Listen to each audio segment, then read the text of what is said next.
পাশাপাশি এই যে আমি বললাম যে জেন্ডারের কথা বললাম, এতে নারী নির্যাতন হয় না? অনেকে কিন্তু বউকে পিটায়, অনেকে বলে যে বউকে যে পিটায় না সে তো পুরুষই না, পুরুষ হতে গেলে বউকে পিটাতে হবে, অনেকে আছে না? আছে না?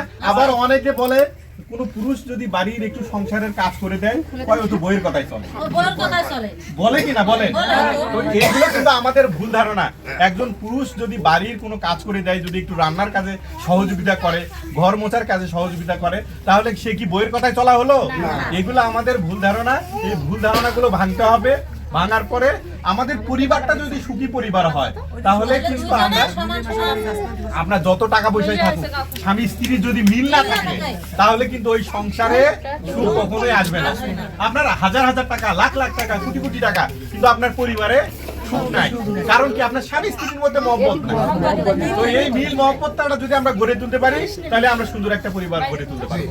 তো যাই হোক, আজকে আর বেশি কথা না বলি, আপনারা নিয়মিত এই মাসিক সভায় আসবেন, আপনাদের অধিকার দাবি দেওয়া সম্পর্কে আপনারা জানবেন, উপজেলাতে ইউনিয়ন পরিষদে কি কি ধরনের সুযোগ সুবিধাগুলো দেওয়া হয় সেগুলো সম্পর্কে আপনারা জানবেন। এগুলো জানানোর দায়িত্ব কিন্তু আমাদের, এগুলো আপনাদেরকে বোঝানোর দায়িত্ব আমাদের।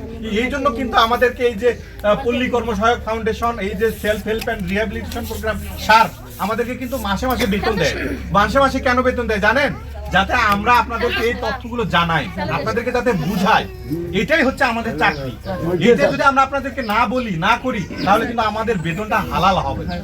এটা আমাদের দায়িত্ব, যার কারণে আমরা এত দূর থেকে আসছি। এই যে নূর আলম ভাই, পপি আপা নিয়মিত আপনাদের বাড়ি বাড়ি যায়, গিয়ে আপনাদের পরামর্শ দেয়, কারণ ওনারা প্রতি মাসে বেতন পায়। ঠিক আছে? তো যাই হোক, সবাই একটা জোরে আমার জন্য হাততালি দেন। অনেক